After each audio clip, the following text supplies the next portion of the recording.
ಇಲ್ಲಿ ಈ ದೇಶವನ್ನು ಇವತ್ತು ಯಾರು ಆಳ್ತಾ ಇದ್ದಾರೆ ಅಂದ್ರೆ ಒಂದು ಕಡೆ ಕೋಮುವಾದಿ ಹಿಂದುತ್ವವಾದಿ ಶಕ್ತಿಗಳು ಮತ್ತು ಅವರ ಜೊತೆ ಕೈ ಜೋಡಿಸಿರುವಂತಹ ಭಾರತ ದೇಶದ ಕಾರ್ಪೊರೇಟ್ ಬಂಡವಾಳಗಾರರು. ಜಾತ್ಯತೀತ ಪಕ್ಷಗಳು ಮುಸ್ಲಿಮರ ಪರವಾಗಿದೆ, ಇದು ಮುಸ್ಲಿಮರ ಪಕ್ಷ ಅಂತ ಹೇಳುವಂತಹ ಸಿದ್ದರಾಮಯ್ಯನವರನ್ನ ಸಿದ್ದರಾಮುಲ್ಲಾ ಖಾನ್ ಅಂತ ಕರೆಯುವಂತಹ ಬಿಜೆಪಿ ಪಕ್ಷದ ಪ್ರಧಾನಿ ನರೇಂದ್ರ ಮೋದಿ, ಇನ್ನೊಂದು ಕಡೆ ಕಾಂಗ್ರೆಸ್ ಪಕ್ಷದ ರಾಷ್ಟ್ರಾಧ್ಯಕ್ಷರನ್ನಾಗಿ ಕಾಂಗ್ರೆಸ್ ಮುಸ್ಲಿಮರನ್ನು ನೇಮಕ ಮಾಡಬೇಕು, ಮುಸ್ಲಿಮರಿಗೆ 50% ಸೀಟುಗಳನ್ನ ನೀವು ಮೀಸಲಿಡಬೇಕು ಅನ್ನುವಂಥ ಸವಾಲನ್ನು ಹುಡ್ತಾರೆ.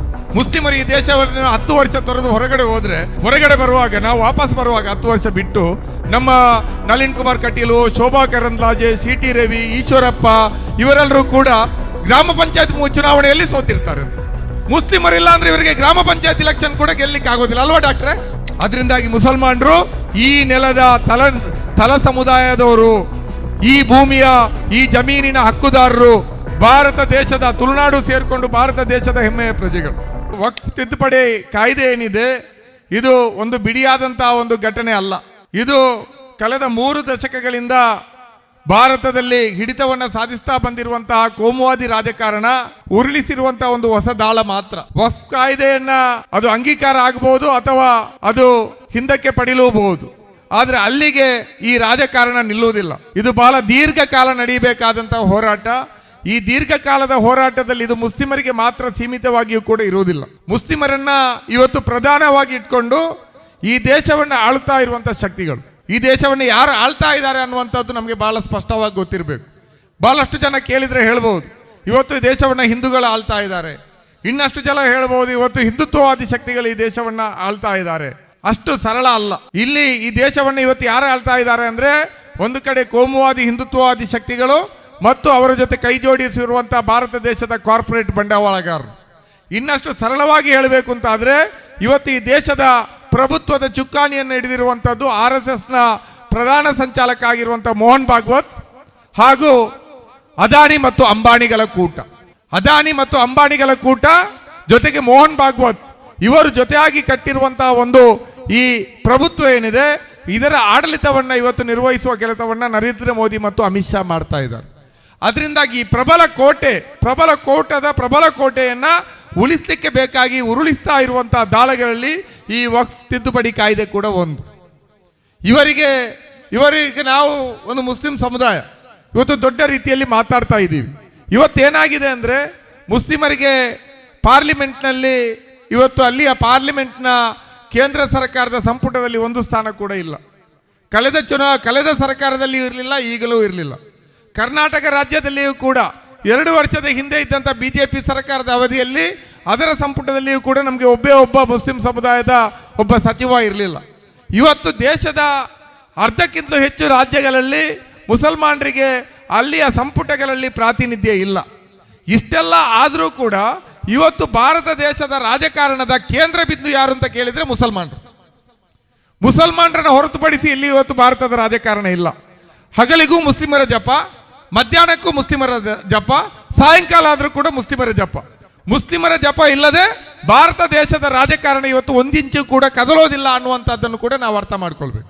ಇವತ್ತು ಕೇಳಿದ್ರೆ ಮುಸ್ಲಿಮರನ್ನ ಇವತ್ತು ಮುಖ್ಯವಾಹಿನಿಗೆ ಬರಲಿಕ್ಕೆ ಬಿಡ್ತಾ ಇಲ್ಲ, ಮುಸ್ಲಿಮರನ್ನ ಅಂಚಿಗೆ ತಳ್ಳಿದ್ದಾರೆ, ಮುಸ್ಲಿಮರ ಹಕ್ಕುಗಳನ್ನೆಲ್ಲ ಕಿತ್ಕೊಂಡಿದ್ದಾರೆ ಅಂತ ಹೇಳುವಾಗಲೂ ಕೂಡ ಮುಸ್ಲಿಮರಷ್ಟು ಚರ್ಚೆಯಲ್ಲಿರುವಂತಹ ಒಂದು ಸಮುದಾಯ ಭಾರತ ದೇಶದಲ್ಲಿ ಇಲ್ಲ. ಇವತ್ತು ನರೇಂದ್ರ ಮೋದಿ ಅವರು ಬಹಳಷ್ಟು ಮಾತಾಡ್ತಾ ಇದ್ದಾರೆ.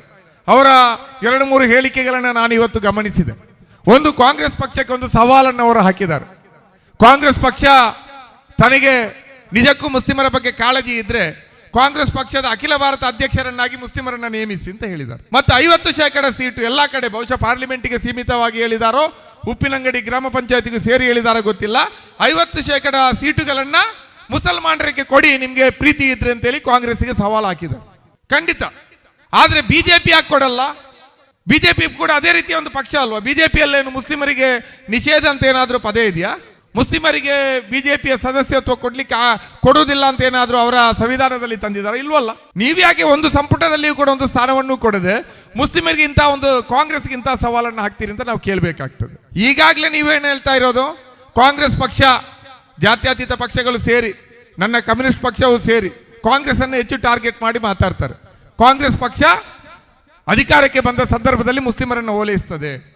ರಾಜ್ಯ ಸರ್ಕಾರದಲ್ಲಿಯೂ ಕೂಡ ಇವತ್ತು ಕಾಂಗ್ರೆಸ್ ಸರ್ಕಾರ ಮುಸ್ಲಿಮರನ್ನು ಓಲೈಸ್ತದೆ ಅಂತ.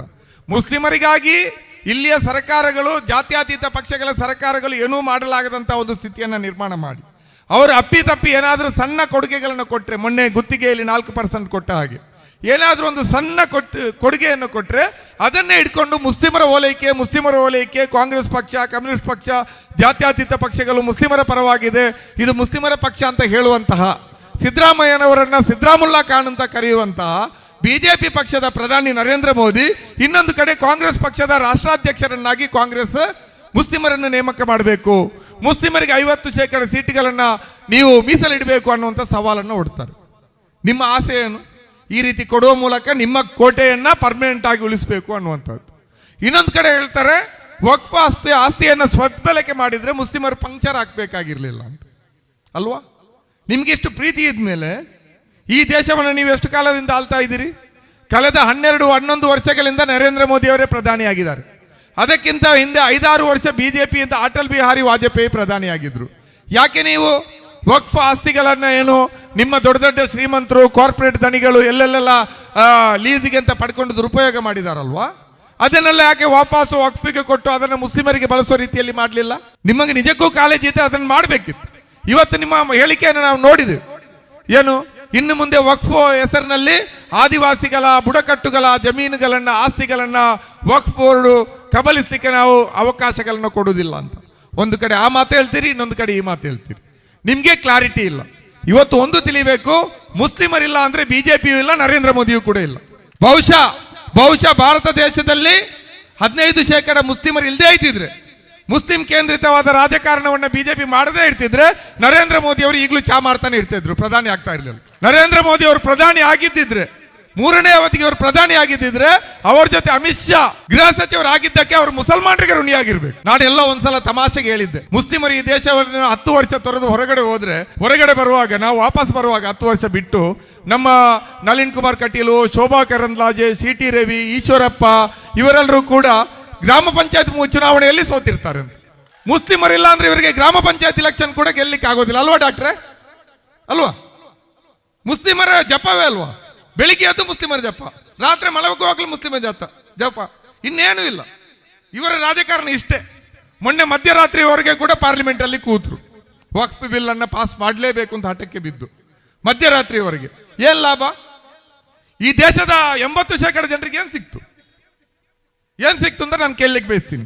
ನೀವೇನು ಶಿಕ್ಷಣದ ಹಕ್ಕಿನ ಕಾಯ್ದೆಯನ್ನು ತಿದ್ದುಪಡಿ ಮಾಡ್ಲಿಕ್ಕೆ ಹೊರಟ್ರಾ?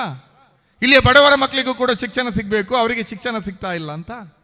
ಆರೋಗ್ಯದ ಹಕ್ಕನ್ನ ಸಂವಿಧಾನದ ಕಾಯ್ದೆಯನ್ನಾಗಿಸುವ, ಸಂವಿಧಾನದ ಮೂಲದ ಹಕ್ಕನ್ನಾಗಿಸುವ ಒಂದು ಕಾಯ್ದೆಯನ್ನು ತರಲಿಕ್ಕೆ ಬೇಕಾಗಿ ಮಧ್ಯರಾತ್ರಿವರೆಗೆ ನೀವು ಪಾರ್ಲಿಮೆಂಟ್ ಅನ್ನು ನಡೆಸಿದ್ರಾ? ಇವತ್ತು ಜನ ಆರೋಗ್ಯದ ಸಮಸ್ಯೆ ಬಂದ್ರೆ ಭಿಕ್ಷೆ ಬೇಡುವಂತ ಸ್ಥಿತಿ ಇದೆ. ವಾಟ್ಸಪ್ನಲ್ಲಿ ಇವತ್ತು ಕ್ರೌಡ್ ಫಂಡಿಂಗ್ ಮಾಡುವಂತ ಸ್ಥಿತಿ ಇದೆ. ಅವರ ಆರೋಗ್ಯದ ಕಾರಣಕ್ಕಾಗಿ ಆಸ್ಪತ್ರೆಗಳ ಬಿಲ್ಲು ಕಟ್ಟಲಿಕ್ಕೆ ಆಗದೆ ಇವತ್ತು ಬೀದಿಗೆ ಬರ್ತಾ ಇದ್ದಾರೆ. ಅದರಿಂದಾಗಿ ಆರೋಗ್ಯದ ಹಕ್ಕಿನ ಕಾಯ್ದೆಯನ್ನು ತರಲಿಕ್ಕೆ ಬೇಕಾಗಿ ನೀವು ಮಧ್ಯರಾತ್ರಿವರೆಗೆ ಸೆಷನ್ ನಡೆಸಿದ್ದ. ಈ ದೇಶದ ಯುವಜನತೆ ಇವತ್ತು ನಿರುದ್ಯೋಗದಿಂದ ತತ್ತರಿಸಿದ್ದಾರೆ. ಅವರಿಗೆ ಉದ್ಯೋಗ ಇಲ್ಲ.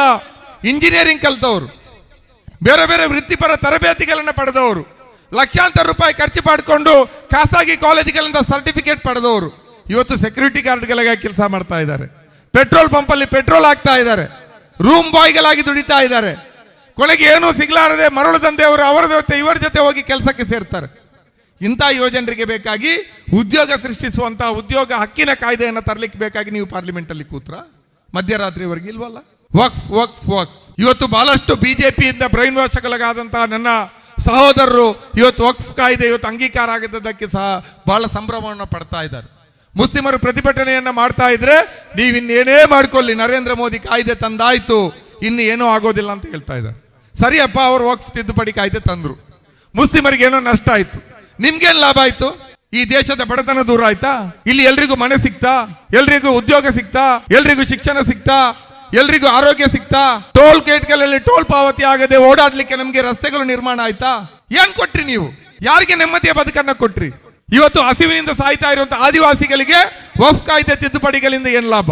ಇವತ್ತು ಸಮಾಜದಲ್ಲಿ ಗೌರವವೇ ಇಲ್ಲದೆ ಬದುಕ್ತಾ ಇರುವಂತಹ, ಗೌರವಕ್ಕೆ ನೀವು ಅನರ್ಹರು ಅಂತ ಹಂಚಿಗೆ ತಳ್ಳಲ್ಪಟ್ಟಂತಹ ದಲಿತ ಸಮುದಾಯಗಳಿಗೆ ಈ ವಕ್ಫ್ ತಿದ್ದುಪಡಿ ಕಾಯ್ದೆಯಿಂದ ಏನ್ ಬಂತು? ಇವತ್ತು ಜಾತಿ ಗಣತಿಯ ವರದಿ ಲೀಕ್ ಆಗಿದೆ ಅಂತ ಎಲ್ಲರೂ ಬಾಯಿ ಪಡ್ಕೊಳ್ತಾ ಇದ್ದಾರೆ. ಮುಸ್ಲಿಮರು 75 ಲಕ್ಷ ಕರ್ನಾಟಕದಲ್ಲಿ ಇದ್ದಾರೆ. ಅವರು ನಂಬರ್ 1 ಇದ್ದಾರೆ ಅನ್ನುವಂಥದ್ದು ಇವತ್ತು ಮಾಧ್ಯಮಗಳಲ್ಲಿ ಬರ್ತಾ ಇದ್ದಂಗೆ ಎಲ್ರಿಗೂ ಕೂಡ ಇವತ್ತು ಬಾಯಿ ಪಡ್ಕೊಳ್ಳುವಂತಹ ಸ್ಥಿತಿ. ಯಾಕೆ? ಅದರಲ್ಲಿ 1 ಕೋಟಿಯಷ್ಟು ದಲಿತರಿದ್ದಾರೆ, 1.25 ಕೋಟಿಯಷ್ಟು ಇತರೆ ಹಿಂದುಳಿದ ಜಾತಿಗಳಿದ್ದಾರೆ. ಇವರೆಲ್ಲರೂ ಕೂಡ ಇನ್ನು ನಮ್ಮ ಪಾಲಿಗೆ ನಿಂತ್ರೆ ನಮ್ಮ ಕಥೆಯನ್ನು ಅನ್ನುವಂಥ ಆತಂಕ ಇಲ್ಲಿಯ ಸ್ಥಾಪಿತ ಹಿತಾಸಕ್ತಿಗಳಿಗೆ ಇದೆ. ಇಂತಹ ವಿಚಾರಗಳು ಚರ್ಚೆಗೆ ಬರದ ರೀತಿಯಲ್ಲಿ ಜನರಿಗೆ ಒಂದು ಅಮಲನ್ನು ಭರಿಸಲಿಕ್ಕೆ ಬೇಕಾಗಿ ವಕ್ಫ್ ತಿದ್ದುಪಡಿ ಕಾಯ್ದೆಯನ್ನು ತಂದಿದ್ದಾರೆ ಹೊರತು ಹಿಂದೂಗಳ ಮೇಲೆ ಪ್ರೀತಿಯೂ ಅಲ್ಲ, ಮುಸ್ಲಿಮರ ಮೇಲಿನ ದ್ವೇಷ ಕೂಡ ಅಲ್ಲ. ಪೊಲಿಟಿಕ್ಸ್ ಅಷ್ಟೇ ಅದು. ಅದಾನಿಯ ಸಾಮ್ರಾಜ್ಯವನ್ನು ರಕ್ಷಣೆ ಮಾಡಬೇಕು, ಅಂಬಾನಿ ಆಸ್ತಿಗಳನ್ನು ಮತ್ತಷ್ಟು ಹೆಚ್ಚಳ ಮಾಡಬೇಕು, ಈ ದೇಶದ ಕಾರ್ಪೊರೇಟ್ ಧನಿಗಳ ಲಕ್ಷ ಕೋಟಿಯ ಮನ್ನಾ ಮಾಡುವಂತಹ ಏನು ರಿಯಾಯಿತಿಗಳು ಅಡೆತಡೆದಿಲ್ಲದೆ ಮುಂದುವರಿಬೇಕು ಅನ್ನುವಂಥ ಕಾರಣಕ್ಕಾಗಿ ಜನರ ಗಮನವನ್ನು ಬೇರೆಗಡೆ ತೆರೆದುಕೊಳ್ಳುವಂತ ರೀತಿ ಮಾಡಲಿಕ್ಕೆ ಬೇಕಾಗಿ NRC ತಂದ್ರು, CA ಬಂದ್ರು, ಇವತ್ತು ವಕ್ಫ್ ತಿದ್ದುಪಡಿ ಕಾಯ್ದೆಯನ್ನು ತಂದಿದ್ದಾರೆ. ಮುಂದಕ್ಕೆ ಏನು ತರ್ತಾರೆ? ಅವರಲ್ಲಿ ತುಂಬಾ ಇದೆ ಬತ್ತಳಿಕೆಯಲ್ಲಿ. ನಾವು ತಿಳ್ಕೊಂಡ್ವಿ ಏನು ಇದೊಂದು ಸರ್ಕಾರದ ಬಹುಮತ ಹೋಯ್ತು, ನಾವೆಲ್ಲ ಬಹಳ ಕಷ್ಟಪಟ್ವಿ ಈ ನರೇಂದ್ರ ಮೋದಿಯ BJP ಸರ್ಕಾರದ ಬಹುಮತವನ್ನು ಕೆಳಗಡೆ ಇಳಿಸ್ಲಿಕ್ಕೆ. ಹೆಂಗಾದ್ರೂ ಮಾಡಿ ಈ ಸರ್ಕಾರವನ್ನ, ನರೇಂದ್ರ ಮೋದಿ ಸರ್ಕಾರವನ್ನು ಸೋಲಿಸಬೇಕು ಅಂತ ಇಲ್ಲಿಯ ರೈತರು, ಕಾರ್ಮಿಕರು, ದಲಿತರು, ದಮನಿತರು, ಅಲ್ಪಸಂಖ್ಯಾತರು, ಬಡವರು, ಯುವಜನರು ಎಲ್ಲರೂ ಕೆಲಸ ಮಾಡಿದ್ರು. ಪಕ್ಷಗಳನ್ನ ಮೀರಿ BJPಯನ್ನು ಸೋಲಿಸುವಂತ ಅಭ್ಯರ್ಥಿಗಳನ್ನ ಗೆಲ್ಲಿಸಿ ಅಂತ ಹೇಳಿ ನಾವು ಬೀದಿ ತಿರುಗಾಡಿದ್ವಿ. ಏನೋ ಮಾಡಿ ಇವರೆಲ್ಲರ ಕುತಂತ್ರಗಳನ್ನ ಮೀರಿ ಕಾರ್ಪೊರೇಟ್ ಬೆಂಬಲದ ಇವರ ಸರ್ಕಾರವನ್ನ ನಾವು ಬಹುಮತ ಕಲಿಸಿಕೊಳ್ಳುವ ರೀತಿಯಲ್ಲಿ ಮಾಡಿದ್ವಿ. ನಮಗೆ ಸ್ವಲ್ಪ ನೆಮ್ಮದಿ ಆಯಿತು, ಇನ್ನು ಸ್ವಲ್ಪ ನಾವು ಉಸಿರಾಡಬಹುದು ಅಂತ. ಆದರೆ ಇವತ್ತು ನರೇಂದ್ರ ಮೋದಿ ಅವರು ಹೇಳ್ತಾ ಇದ್ದಾರೆ, ನಾವು ಅದೇ ರಾಜರಸ್ತೆಯಲ್ಲಿ ಹೋಗ್ತೀವಿ. ಅದೇ ರಾಜರಸ್ತೆ ಅಂದ್ರೆ ಏನು? ಪಾಪ ಕೆಲವರು ತಿಳ್ಕೊಂಡಿದ್ದಾರೆ, ಮುಸ್ಲಿಮರನ್ನ ಗುರಿಯಾಗಿಸ್ಕೊಂಡು ಅವ್ರು ಹೋಗ್ತಾ ಇರ್ತಾರೆ, ಸಮಾನ ನಾಗರಿಕ ಸಂಹಿತೆ ತರ್ತಾರೆ, ಇನ್ನೊಂದು ತರ್ತಾರೆ ಅಂತ. ಸಮಾನ ನಾಗರಿಕ ಸಂಹಿತೆ ತಂದ್ರೆ ಏನು ಸಿಗ್ತದೆ? ಎಲ್ರಿಗೂ ಸಮಾನ ಆಗ್ತಾರಾ? ಈ ದೇಶದಲ್ಲಿ ದಲಿತರು ಮತ್ತು ಮೇಲ್ಜಾತಿಯವರು, ಕಾರ್ಮಿಕ ಮತ್ತು ಮಾಲೀಕ, ಕೃಷಿ ಕೂಲಿಕಾರ ಮತ್ತು ಜಮೀನ್ದಾರ ಇವರೆಲ್ಲರೂ ಕೂಡ ಸಮಾನ ಆಗುವಂಥ ಸಮಾನ ನಾಗರಿಕ ಸಂಹಿತೆ ಅದಲ್ಲ. ಮುಸ್ಲಿಮಿಗರಿಗೆ ಏನಾದರೂ ಡ್ಯಾಮೇಜ್ ಆಗ್ತದೆ ಅನ್ನುವಂಥ ಕಾರಣಕ್ಕಾಗಿ ನೀವು ಖುಷಿ ಪಡ್ತಾ ಇದ್ದೀವಿ. ಇಂಥದ್ದನ್ನೆಲ್ಲ ತರ್ತೀವಿ ಅನ್ನುವಂಥ ನಿರೀಕ್ಷೆಯಲ್ಲಿ ಇವತ್ತು ಅವರನ್ನು ಚುನಾಯಿಸಿದ್ದಾರೆ. ಇವತ್ತು ಅವರು ಆ ರಾಜರಸ್ತೆಯಲ್ಲಿ ಮುಂದಕ್ಕೆ ಹೋಗ್ತೀನಿ ಅಂತ ಹೇಳ್ತಾ ಇದ್ದಾರೆ. ನಾವು ನಂಬಿದಂಥ ಕೆಲವು ರಾಜಕೀಯ ಪಕ್ಷಗಳು ಇವತ್ತು ನಮ್ಮ ಬೆನ್ನಿಗೆ ಚೂರಿಯನ್ನು ಹಾಕಿದೆ. ಅದು ಚಂದ್ರಬಾಬು ನಾಯ್ಡು ಇರ್ಬೋದು, ನಿತೀಶ್ ಕುಮಾರ್ ಇರ್ಬೋದು. ಇಂಥವರ ಒಂದು ದೌರ್ಬಲ್ಯವನ್ನು ಇಟ್ಕೊಂಡು ಇವತ್ತು ಈ ರೀತಿಯ ಕಾಯ್ದೆಗಳನ್ನು ತರ್ತಾ ಇದ್ದಾರೆ. ನಾನು ನನ್ನ ಮುಸ್ಲಿಂ ಸಹೋದರರಲ್ಲಿ ಒಂದು ವಿನಂತಿಯನ್ನು ಮಾಡ್ತೀನಿ, ನಾವು ಯಾರೂ ಕೂಡ ಸಹನೆಯನ್ನು ಕಲ್ಕೊಳ್ಬಾರ್ದು. ಇವತ್ತು ಒಂದು ರಾತ್ರಿಯಲ್ಲಿ ಎಲ್ಲ ಬದಲಾವಣೆಗಳು ಆಗೋದಿಲ್ಲ. ಒಂದು ಕಾಯ್ದೆಯ ಮೂಲಕ ಭಾರತ ದೇಶ ಪೂರ್ತಿ ನಾಶ ಕೂಡ ಆಗೋದಿಲ್ಲ. ನಾವು ನಮ್ಮ ಹಕ್ಕುಗಳನ್ನು ಮರಳಿ ಪಡೆಯಬೇಕು ಅಂತಾದರೆ ಮುಸಲ್ಮಾನರು ಈ ದೇಶದ ಮೂಲ ನಿವಾಸಿಗಳು. ಹಿಂದೆ ಛಲ ಉಡುಪಿ ಅನ್ನುವಂಥ ಒಂದು ಕಾರ್ಯಕ್ರಮ ರಾಜ್ಯ ಮಟ್ಟದಲ್ಲಿ ನಡೆದಾಗ ನಾನು ಆ ಜಾಥಾದಲ್ಲಿ ಹರಿಹರಪುರ ಅನ್ನುವಂಥ ಒಂದು ಊರಲ್ಲಿ ಭಾಷಣ ಮಾಡ್ತಾ ಹೇಳಿದೆ, ನಾನು ಇವತ್ತು ಮುನೀರಾಗಿ ನಿಂತಿದ್ರೆ, ನಿಮ್ಮ ಮುಂದೆ ಮುನೀರಾಗಿ ಇವತ್ತು ನಿಂತಿದ್ರೆ, ಒಬ್ಬ ಮುಸಲ್ಮಾನನಾಗಿ ನಿಂತಿದ್ರೆ ಅದಕ್ಕೆ ಕಾರಣ ಇವತ್ತಿನ RSS BJPಯ ಪೂರ್ವಜರು ಕಾರಣ. ನೀವು ಅವತ್ತು ಜಾತಿಯ ಕಾರಣಕ್ಕಾಗಿ ನನ್ನ ಹಿರಿಯರಿಗೆ ಕೊಟ್ಟ ಹಿಂಸೆ, ಅಸ್ಪೃಶ್ಯತೆಯಿಂದ ಬೆಂದು ನೊಂದು ನನ್ನ ಅಜ್ಜನ ಅಜ್ಜ ಅವತ್ತು ಇಸ್ಲಾಮಿಗೆ ಸೂಫಿಗಳ ಪ್ರಭಾವದಿಂದ ಪರಿವರ್ತನೆ ಆದ. ಅದರಿಂದ ಇವತ್ತು ನಾನು ಮುನೀರ್, ಇಲ್ಲ ಆದ್ರೆ ನಾನು ಚೋಮ, ಧೂಮ, ದಿನೇಶ, ಉಮೇಶ ಅಥವಾ ರಾಜಾರಾಮರ ರೀತಿಯಲ್ಲಿ ಯಾವುದೋ ಹೆಸರಿಟ್ಕೊಂಡು ಇಲ್ಲಿ ನಿಂತಿರ್ತಾ ಇದ್ದೆ ಅನ್ನುವಂಥ ಮಾತನ್ನು ಹೇಳಿದೆ. ಇವತ್ತು ಕೂಡ ನರೇಂದ್ರ ಮೋದಿಯಿಂದ ಹಿಡಿದು ನಮ್ಮ ಕಲ್ಲಡ್ಕ ಪ್ರಭಾಕರ ಭಟ್ಟರವರ ಜೊತೆ ಕೂಡ ನಾನು ಸವಾಲನ್ನು ಹಾಕ್ತೀನಿ, ಈ ಕುರಿತು ಒಂದು ಚರ್ಚೆಯನ್ನು ಮಾಡೋಣ. ಮುಸ್ಲಿಮರೇನು ಇವತ್ತು ಆರ್ಯನ್ನರ ರೀತಿಯಲ್ಲಿ ಸಿರಿಯಾದಿಂದಲೋ ಇನ್ನೊಂದು ಕಡೆಯಿಂದಲೋ ವಲಸೆ ಬಂದವರಲ್ಲ. ಅದರಲ್ಲಿಯೂ ಕೂಡ ಈ ದಕ್ಷಿಣ ಕನ್ನಡ ಜಿಲ್ಲೆಯ ಬ್ಯಾರಿ ಮುಸಲ್ಮಾನರು ಇಲ್ಲೆಯ ತಲ ಸಮುದಾಯಗಳಿಂದ ಬೇರೆ ಬೇರೆ ಕಾರಣಕ್ಕೆ ಬೇರೆ ಬೇರೆ ಸಂದರ್ಭಗಳಲ್ಲಿ ಇಸ್ಲಾಂ ಧರ್ಮವನ್ನು ಸ್ವೀಕಾರ ಮಾಡಿದವರು. ಅವರಲ್ಲಿ ಮೊಗವೀರರಿರ್ಬೋದು, ಬಿಲ್ಲವರಿರ್ಬೋದು, ಅಥವಾ ಬೇರೆ ಬೇರೆ ರೀತಿಯಾದಂಥ ಇಲ್ಲಿಯ ಜಾತಿ ಸಮುದಾಯಗಳಿಂದ ಮುಗೇರು, ಮುಂಡಾಲದಿಂದ ಹಿಡಿದು ಇಲ್ಲಿಯ ಮಧ್ಯ ಜಾತಿಗಳು, ಮೇಲ್ಜಾತಿಗಳವರೆಗೂ ಕೂಡ ಅವರು ಬೇರೆ ಬೇರೆ ಕಾರಣಕ್ಕಾಗಿ ಇತಿಹಾಸದ ಬೇರೆ ಬೇರೆ ಕಾಲಘಟ್ಟದಲ್ಲಿ ಇಸ್ಲಾಂ ಧರ್ಮವನ್ನು ಸ್ವೀಕಾರ ಮಾಡಿದರು. ಅವರಿಗೂ ಕೂಡ ಈ ನೆಲದ ಹಕ್ಕಿದೆ, ವಲಸೆ ಬಂದವರಲ್ಲ.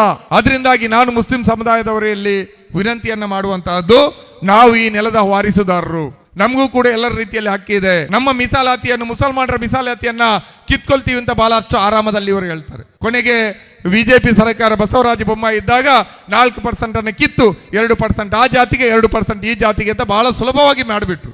ಮುಸ್ಲಿಮರನ್ನು ಯಾವ ರೀತಿ ಕೂಡ ನಡೆಸ್ಕೊಳ್ಬಹುದು ಅಂತ. ಉರಿಗೌಡ ನಂಜೇಗೌಡರು ಸೃಷ್ಟಿ ಆದ್ರು ಅಲ್ವಾ? ಟಿಪ್ಪು ಸುಲ್ತಾನನ ಕೊಂದದ್ದು ಯಾರು ಅಂದ್ರೆ ಉರಿಗೌಡ ನಂಜೇಗೌಡ.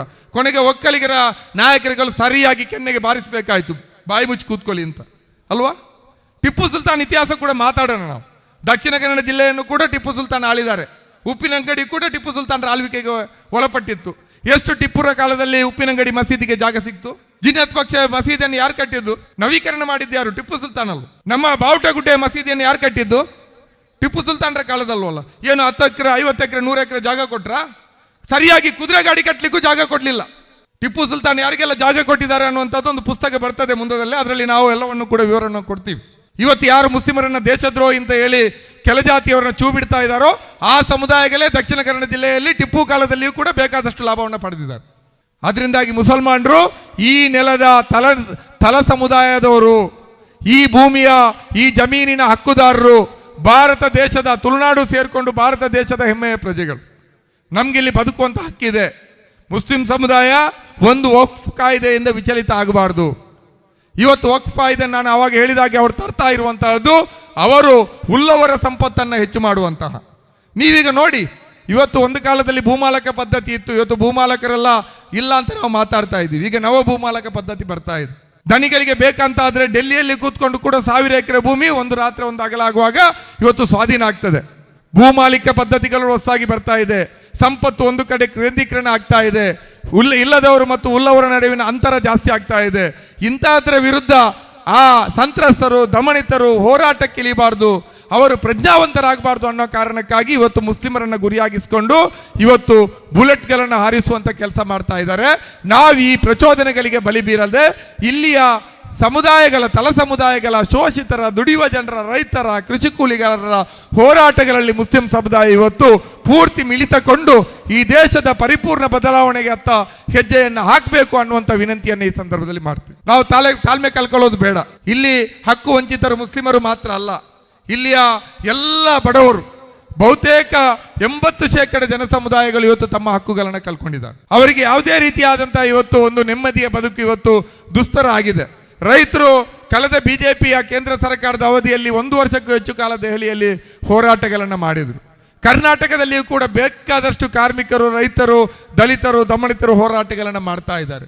ಇವರೆಲ್ಲರ ಹಕ್ಕುಗಳ ಜೊತೆ ಮುಸ್ಲಿಮರ ಹಕ್ಕು ಕೂಡ ಇವತ್ತು ನಮಗೆ ಸಿಗಬೇಕು ಅನ್ನುವಂಥ ಹೋರಾಟ ನಡೀಬೇಕು ಅಂತಾದರೆ ಇವರೆಲ್ಲರೂ ಕೂಡ ಐಕ್ಯತೆಯಿಂದ ಒಟ್ಟಾಗಿ ನಡೀಬೇಕಾದಂಥ ಅವಶ್ಯಕತೆ ಇದೆ. ಆ ನಿಟ್ಟಿನಲ್ಲಿ ಐಕ್ಯತೆಯನ್ನು ಬೆಸೆಯುವ ನಿಟ್ಟಿನಲ್ಲಿ ಮುಸ್ಲಿಂ ಸಮುದಾಯ ಇವತ್ತು ಎಚ್ಚರದ ಹೆಜ್ಜೆಯನ್ನು ಇಡಬೇಕು. ಯಾವುದೇ ಕಾರಣಕ್ಕಾಗಿ ನಾವು ಪ್ರಚೋದನೆಗೆ ಒಳಗಬಾರದು. ಇವತ್ತು ಪಶ್ಚಿಮ ಬಂಗಾಳದಲ್ಲಿ ಏನಾಯಿತು ಮುರ್ಷಿದಾಬಾದ್ನಲ್ಲಿ, ಅದನ್ನು ನಮ್ಮ ಆಳುವ ದಣಿಗಳು ಬಯಸ್ತಾ ಇದ್ದಾರೆ. ಅಮಿತ್ ಶಾ ನರೇಂದ್ರ ಮೋದಿ ಜೋಡಿಗೆ ಆ ರೀತಿಯ ಹಿಂಸಾಚಾರಗಳು ಬೇಕಾಗಿದೆ. ಒಂದು ಸಣ್ಣ ಹಿಂಸಾಚಾರವನ್ನು ನಡೆದರೂ ಕೂಡ ಇವತ್ತು ಅವ್ರು ಏನೇನೋ ಕ್ರಿಯೇಟ್ ಮಾಡ್ತಾರೆ. ಇವತ್ತು ಮುರ್ಷಿದಾಬಾದ್ನಲ್ಲಿ ಹೋಗಿ ಅಲ್ಲಿಂದ ದೋಣಿಗಳಲ್ಲಿ ಅಲ್ಲಿರುವಂಥ ಅಮಾಯಕ ಜನರನ್ನ ಹತ್ತಿರದ ಮಾಲ್ಡಾ ಡಿಸ್ಟಿಕ್ಕಿಗೆ ಹೋಗುವ ರೀತಿಯಲ್ಲಿ ಮಾಡಿ ನೋಡಿ ಹಿಂದೂಗಳು ವಲಸೆ ಹೋಗ್ತಾ ಇದ್ದಾರೆ.